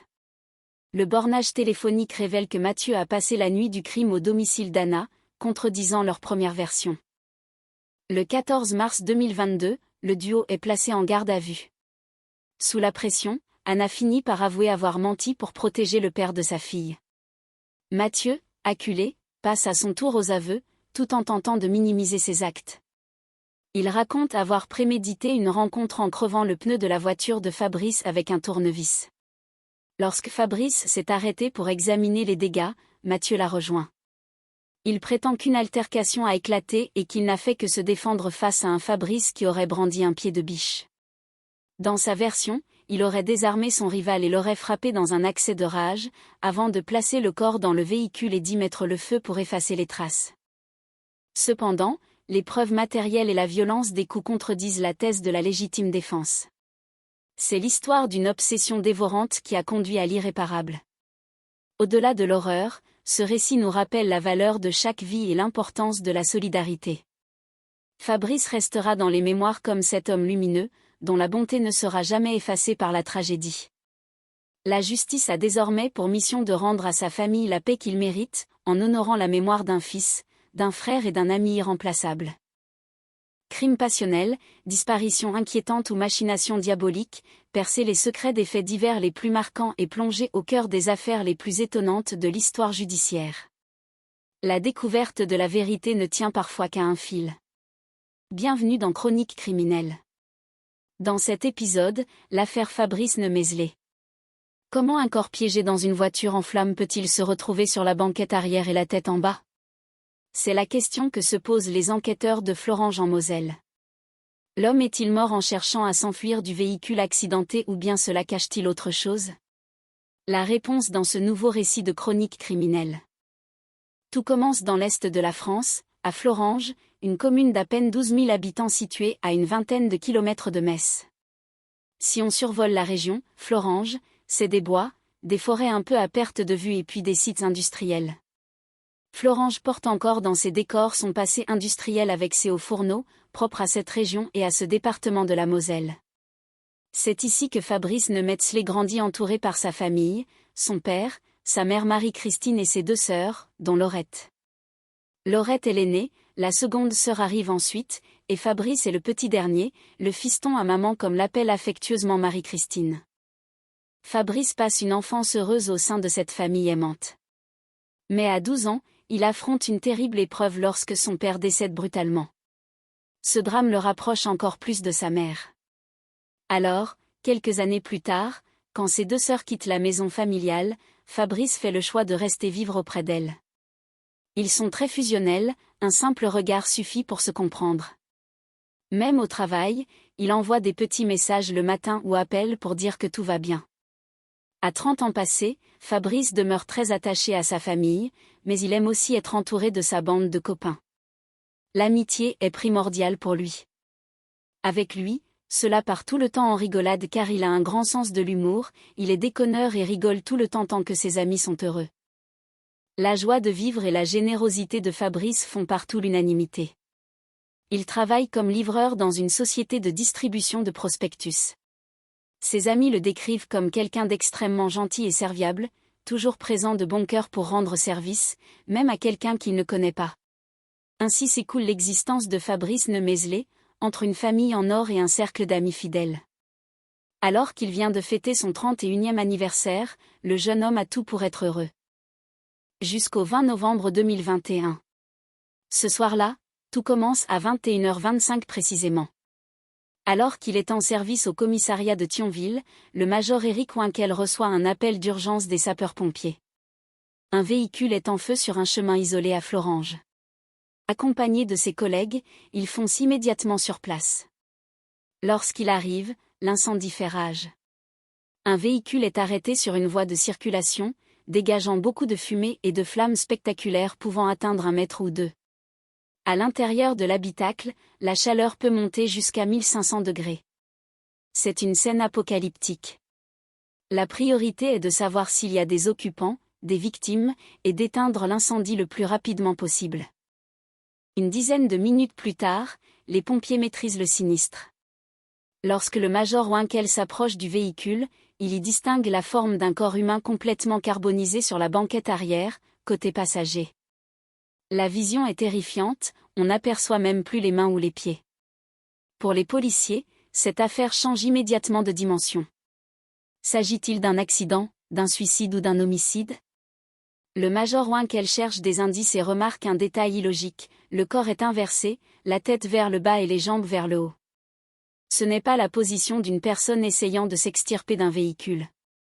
De plus, la voiture ne présente aucune trace de choc, ce qui écarte la thèse de l'accident. La portière passager avant est ouverte, suggérant la présence d'une autre personne, mais personne n'est aux alentours. Grâce à la plaque d'immatriculation épargnée par les flammes à l'arrière, les enquêteurs identifient le propriétaire, Fabrice Nemetzler. Des policiers se rendent à son domicile où vit sa mère. À 22h, Marie-Christine ouvre la porte et comprend tout de suite que quelque chose de grave est arrivé. Les policiers expliquent la situation mais ne peuvent confirmer l'identité de la victime. La famille tente de se rassurer en pensant à un vol de voiture, car il s'agit d'une berline série 3 de grande valeur. Mais si la voiture a été volée, qui est le mort et où est Fabrice ? Marie-Christine essaie de l'appeler, mais tombe systématiquement sur le répondeur, ce qui ne lui ressemble pas. Laurette appelle tous les amis, mais personne n'est avec lui. L'angoisse monte durant cette nuit interminable. Le lendemain, les enquêteurs envisagent toutes les pistes, même celle où Fabrice aurait pu commettre un acte irréparable et prendre la fuite, bien que son entourage le décrive comme adorable et sans histoire. L'autopsie apporte des réponses brutales. La victime a été passée à tabac avec un acharnement particulier sur le visage, présentant un fracas facial causé par un objet contendant. Le médecin légiste est formel, l'homme était déjà mort quand l'incendie a été déclenché. 5 jours plus tard, les tests génétiques confirment qu'il s'agit bien de Fabrice Nemetzler à 100%. Le choc est terrible pour ses proches qui se demandent qui a pu commettre un acte aussi barbare envers un garçon si aimé. L'enquête est confiée à la police judiciaire de Metz. Les enquêteurs fouillent la vie de Fabrice et découvrent qu'il s'est récemment mis en couple avec une collègue nommée Anna. Cette relation est récente, à peine 1 mois. Anna est la maman d'une petite fille de 10 ans qu'elle a eue avec Mathieu Courneroux, son compagnon durant 17 ans. La rupture entre Anna et Mathieu a eu lieu seulement 15 jours avant qu'elle ne commence sa relation avec Fabrice. Les policiers s'intéressent à Mathieu Courneroux, un ouvrier du bâtiment sans histoire, mais les proches de Fabrice découvrent sur les réseaux sociaux des éléments troublants. Mathieu, surnommé Picouse pour sa musculature imposante, s'est fait tatouer le prénom Anna sur le cœur après leur rupture et publie des messages passionnés disant qu'il veut la récupérer avant Noël. Le 7 décembre 2021, Mathieu et Anna sont convoqués. Anna fournit un alibi à Mathieu, affirmant qu'il était chez elle pour voir leur fille au moment du crime. Mathieu, de son côté, affirme être celui qui a quitté Anna et n'avoir aucun mobile. Ils ressortent libres. Cependant, des rumeurs circulent à Florange. Anna et Mathieu sont vus ensemble, main dans la main, peu de temps après le décès de Fabrice. Marie-Christine les croise même au supermarché, discutant et rigolant, ce qui renforce ses soupçons.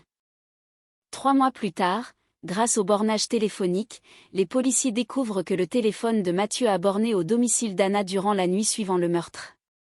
Le 14 mars 2022, ils sont placés en garde à vue. Anna finit par craquer et avoue avoir menti pour protéger le père de son enfant, tout en affirmant que Mathieu est incapable de tuer. Confronté à ces révélations, Mathieu Courneroux passe aux aveux. Il explique s'être rendu devant le domicile de Fabrice le soir du crime pour avoir une explication. Il a crevé un pneu de la voiture de Fabrice avec un tournevis avant de le prendre en filature. Quand Fabrice s'est arrêté pour constater la crevaison, Mathieu l'a rejoint. Selon sa version, le ton est monté, Fabrice l'aurait insulté et aurait sorti un pied de biche. Mathieu prétend s'être simplement défendu en désarmant Fabrice. Il avoue ensuite avoir transporté le corps et mis le feu au véhicule pour effacer les traces, tout en maintenant que la mort n'était pas intentionnelle au départ. Le récit de cette confrontation révèle la face sombre d'une rupture mal digérée et d'une jalousie destructrice qui a coûté la vie à un jeune homme apprécié de tous. La justice devra désormais trancher sur la responsabilité exacte de chacun dans cette tragédie qui a marqué à jamais la commune de Florange. Crime passionnel, disparition inquiétante ou machination diabolique, percer les secrets des faits divers les plus marquants et plonger au cœur des affaires les plus étonnantes de l'histoire judiciaire. La découverte de la vérité ne tient parfois qu'à un fil. Bienvenue dans Chroniques criminelles. Dans cet épisode, nous relatons l'affaire Fabrice Nemézelé. Comment un corps piégé dans une voiture en flammes peut-il se retrouver sur la banquette arrière et la tête en bas ? C'est la question que se posent les enquêteurs de Florange en Moselle. L'homme est-il mort en cherchant à s'enfuir du véhicule accidenté ou bien cela cache-t-il autre chose ? La réponse se dessine dans ce récit. Tout commence dans l'est de la France, à Florange, une commune d'à peine 12 000 habitants située à une vingtaine de kilomètres de Metz. Si on survole la région, Florange est entourée de bois. Ce sont des forêts un peu à perte de vue et puis des sites industriels. La ville porte encore dans son décor son passé industriel avec ses hauts fourneaux. Ces structures sont propres à cette région et à ce département de la Moselle. C'est ici que Fabrice Nemézelé grandit entouré par sa famille. Il y a son père, sa mère Marie-Christine et ses deux sœurs, dont Laurette. Laurette est l'aînée, la seconde sœur arrive ensuite et Fabrice était le petit dernier. Pour sa mère, il était son fiston, le fiston à maman. Fabrice passe une enfance heureuse au sein de cette famille aimante. Mais à l'âge de 12 ans, il affronte une terrible épreuve lorsque son père décède brutalement. Ce drame le rapproche encore plus de sa mère. Alors, quelques années plus tard, quand ses deux sœurs quittent la maison familiale, Fabrice fait le choix de rester vivre auprès d'elles. Ils étaient très fusionnels, avec un lien fort qui passait par le regard. Même quand il était au travail, il envoyait souvent des petits messages le matin ou appelait pour prendre des nouvelles. Pour sa mère, il était même compliqué de faire comprendre qu'il serait temps de couper le cordon, mais cela ne semblait pas possible. À 30 ans passés, Fabrice demeure très attaché à sa famille.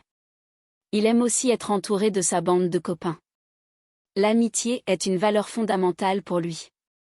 Quand il était avec ses amis, tout partait tout le temps en rigolade. Il était très drôle et possédait un réel sens de l'humour. Ses amis le décrivent comme un déconneur qui rigolait tout le temps, tant qu'il était entouré et que ses proches étaient heureux. Sa joie de vivre et sa générosité font l'unanimité. Il travaille comme livreur dans une société de distribution de prospectus. Ses collègues et amis se souviennent d'un homme extrêmement gentil et serviable. S'il y avait un souci ou si quelqu'un avait besoin d'aide, il était la personne à appeler. Il répondait toujours présent de bon cœur. C'était une personne merveilleuse qui rendait service même à ceux qu'il ne connaissait pas. Fabrice était l'ami rêvé. Ainsi s'écoule l'existence de Fabrice Nemézelé, entre une famille en or et un cercle d'amis fidèles. Alors qu'il vient de fêter son 31e anniversaire, le jeune homme a tout pour être heureux. Jusqu'au 20 novembre 2021. Ce soir-là, tout bascule à 21h25 précisément. Alors qu'il est en service au commissariat de Thionville, le major Éric Winkel reçoit un appel d'urgence des sapeurs-pompiers. Un véhicule est en feu sur un chemin isolé à Florange. Accompagné de ses collègues, il fonce immédiatement sur place. Lorsqu'il arrive, l'incendie fait rage. Un véhicule est arrêté sur une voie de circulation et brûle intensément, dégageant beaucoup de fumée et de hautes flammes. Une voiture qui brûle est une scène spectaculaire et effrayante. Il faut imaginer des flammes pouvant atteindre 1 mètre ou 2, tandis qu'à l'intérieur de l'habitacle, la chaleur peut monter jusqu'à 1500 degrés. C'est une scène apocalyptique. La première question qui se pose est de savoir s'il y a des occupants ou des victimes. C'est une course contre la montre car il faut éteindre l'incendie le plus rapidement possible pour intervenir. Une dizaine de minutes plus tard, les pompiers parviennent à maîtriser le sinistre. Lorsque le major Winkel peut enfin s'approcher du véhicule, il y distingue la forme d'un corps humain. Le corps se trouve à l'arrière du véhicule, du côté passager, complètement carbonisé. La vision est terrible car on n'aperçoit même plus les mains ou les pieds de l'individu. Pour les enquêteurs et les avocats, voir une personne décédée dans de telles conditions est d'une brutalité sans nom. Pour les policiers, cette affaire d'incendie de voiture change tout de suite de dimension. S'agit-il d'un accident, d'un suicide ou d'un homicide? Le major Eric Winkel cherche à comprendre et examine le véhicule à la recherche d'indices. Un détail saute immédiatement aux yeux, la position du corps est inversée par rapport à la façon normale de s'asseoir. La tête est vers le bas et les jambes vers le haut. Ce n'est pas ainsi qu'une personne, même blessée, essaierait de s'extirper d'un véhicule. Il y a quelque chose d'illogique qui ne correspond pas à un événement purement accidentel. De plus, la voiture ne présente aucune trace de choc. La thèse de l'accident s'effondre rapidement au profit de celle d'un incendie criminel. Un autre élément attire l'attention, la portière côté passager avant est ouverte. Cela suggère qu'une autre personne aurait pu sortir du véhicule, mais aucun conducteur n'est visible aux alentours. Les enquêteurs cherchent alors à identifier le propriétaire de la voiture. Par chance, les flammes n'ont pas détruit la plaque d'immatriculation à l'arrière. En consultant le fichier national, ils découvrent que le véhicule appartient à Fabrice Nemetzler. Des policiers se rendent immédiatement à son domicile, où il vit avec sa mère. Marie-Christine se souvient de ce moment où, à 22h, la police a sonné à sa porte. Les agents expliquent la situation et mentionnent la présence d'un corps, sans pouvoir confirmer l'identité de la victime à ce stade. La famille tente de se rassurer en pensant que la voiture a pu être volée. Il s'agit d'une berline de série 3 d'une valeur de 50 000 €, un véhicule qui aurait pu susciter des convoitises. Cependant, si la voiture a été volée, qui est la victime et où est Fabrice? Sa mère tente de l'appeler à plusieurs reprises, mais tombe systématiquement sur son répondeur. Ce silence ne lui ressemble pas, car il répondait toujours rapidement. L'angoisse monte pour ses sœurs et sa mère. Laurette appelle tous ses amis, mais personne n'a de nouvelles de lui. La nuit du 20 au 21 novembre est interminable pour ses proches. Le lendemain matin, Fabrice reste introuvable. Au commissariat, les enquêteurs n'écartent aucune piste. Ils se demandent si Fabrice a pu être impliqué dans une affaire criminelle ou s'il a pris la fuite après un événement tragique. Bien qu'il soit décrit comme quelqu'un d'adorable, la police doit envisager toutes les possibilités. 12 heures après la découverte de la voiture, les policiers font face à un véritable casse-tête. Le cadavre reste un grand point d'interrogation. Ils attendent avec impatience les résultats de l'autopsie. Les conclusions du médecin légiste sont accablantes. La victime a été passée à tabac avec un acharnement particulier sur le visage. Des fractures concentrées sur le crâne, causées par un objet contendant, ont été mortelles. Le médecin est formel, l'homme était déjà mort avant que l'incendie ne soit déclenché. 5 jours plus tard, les expertises génétiques confirment qu'il s'agit à 100% de Fabrice Nemetzler. La nouvelle se répand à Florange et provoque un choc immense. Ses amis et sa famille sont dévastés. Personne ne comprend comment un garçon si apprécié a pu connaître une fin aussi barbare. Qui pouvait en vouloir à Fabrice au point de le battre à mort? 8 jours après le drame, l'enquête est confiée à la police judiciaire de Metz. Les enquêteurs interrogent l'entourage pour savoir s'il cachait des activités illicites, mais la piste d'un règlement de compte lié à la drogue ou aux armes ne mène à rien. Fabrice était quelqu'un de sain qui ne consommait ni drogue ni alcool. Les policiers se penchent alors sur sa vie sentimentale. Fabrice avait récemment commencé une relation avec une femme nommée Anna, une collègue de travail. Cette relation était récente, datant d'environ 1 mois au moment du décès. Anna est mère d'une petite fille de 10 ans, issue d'une précédente union avec Mathieu Courneroux. Anna et Mathieu étaient restés ensemble pendant 17 ans avant leur rupture. Cette piste devient intéressante. Mathieu Courneroux, un ouvrier du bâtiment de 37 ans sans antécédent judiciaire, est décrit comme un travailleur acharné. Cependant, en fouillant les réseaux sociaux, la famille de Fabrice découvre des éléments troublants. Mathieu, surnommé Picouze en raison de sa musculature imposante, a publié des photos montrant un tatouage récent du prénom Anna sur sa poitrine, du côté du cœur. Ce tatouage a été fait alors qu'ils n'étaient plus ensemble et qu'elle fréquentait Fabrice. Sur son profil, il exprime son désir de la récupérer absolument avant Noël. Pour les proches, le lien entre ces messages et la mort de Fabrice le 20 novembre semble évident. Ils alertent la police sur ce potentiel triangle amoureux. Le 7 décembre 2021, Mathieu et Anna sont convoqués comme témoins. Anna affirme que la rupture s'est bien passée et qu'elle ne croit pas Mathieu capable d'un tel acte. Elle fournit même un alibi en déclarant qu'à l'heure du crime, Mathieu était chez elle pour voir leur fille. De son côté, Mathieu se montre convaincant en affirmant qu'il a refait sa vie et que c'est lui qui avait quitté Anna en raison de ses propres infidélités. Faute de preuves, ils repartent libres. Pourtant, des rumeurs circulent à Florange disant qu'ils sont à nouveau ensemble. La mère de Fabrice les croise même au supermarché, discutant et riant ensemble, peu de temps avant Noël. L'enquête semble au point mort, mais les policiers analysent discrètement le bornage téléphonique. Ils découvrent que le téléphone de Mathieu a borné au domicile d'Anna durant la nuit suivant le crime, confirmant qu'ils ont passé la nuit ensemble. Le 14 mars 2022, ils sont placés en garde à vue. Sous la pression, Anna finit par avouer qu'elle a menti pour protéger le père de son enfant. Mathieu, confronté aux faits, passe également aux aveux.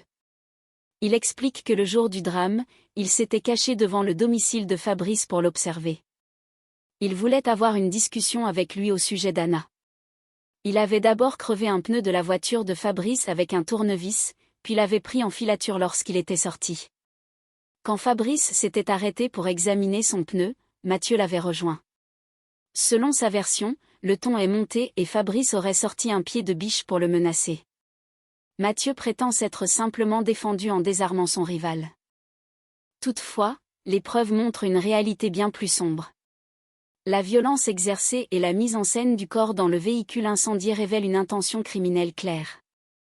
L'enquête se poursuit pour déterminer le degré exact d'implication de chacun et rendre justice à Fabrice, ce jeune homme dont la générosité et la gentillesse restent gravées dans la mémoire de ses proches à Florange. La recherche de la vérité a été longue, mais elle a permis de lever le voile sur une machination tragique née d'une rancœur amoureuse profonde.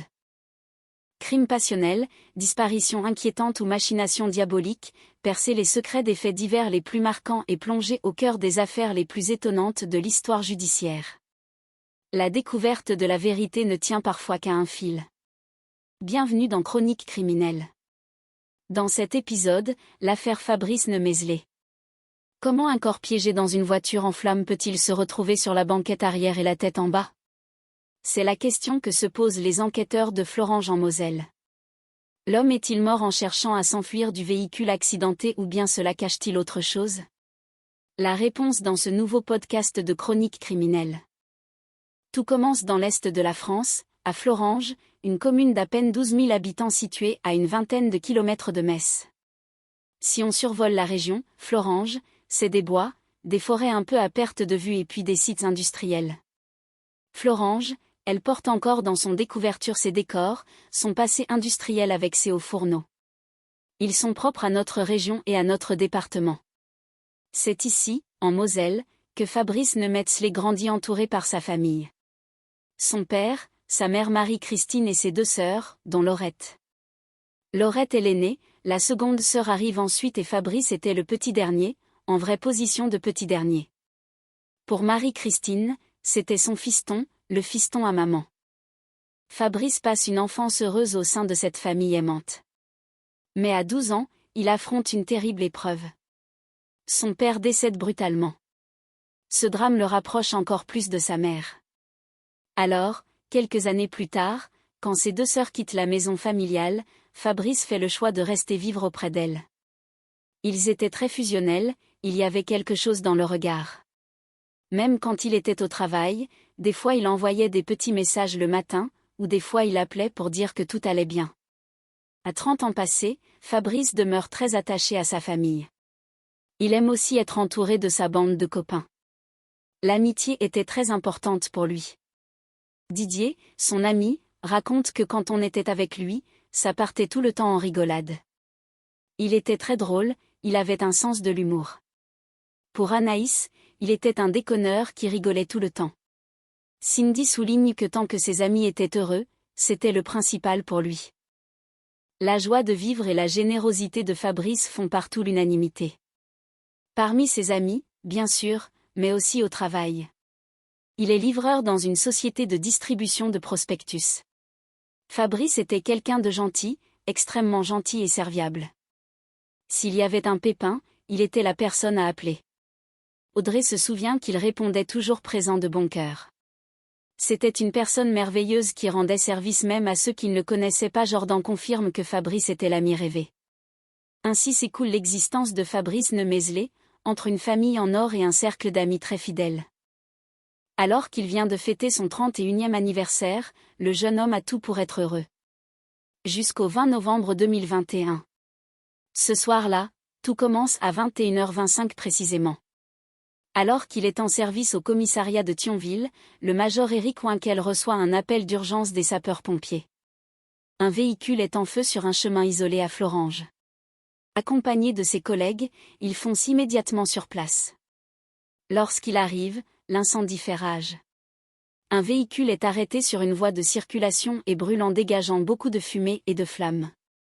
Une voiture qui brûle est extrêmement spectaculaire, avec des flammes qui peuvent faire 1 mètre ou 2 mètres, et une chaleur à l'intérieur de l'habitacle qui peut monter jusqu'à 1500 degrés. C'est une scène apocalyptique. La première question est de savoir s'il y a des occupants dans ce véhicule. Une dizaine de minutes plus tard, les pompiers parviennent à maîtriser le sinistre. Lorsque le major Winkel peut enfin s'approcher du véhicule, il y distingue la forme d'un corps humain. Le corps se trouve à l'arrière du véhicule, du côté passager, et il est complètement carbonisé. Pour les policiers, cette histoire d'incendie de voiture change tout de suite de dimension. S'agit-il d'un accident, d'un suicide ou d'un homicide? Le major Éric Winkel cherche des indices et un détail lui saute aux yeux.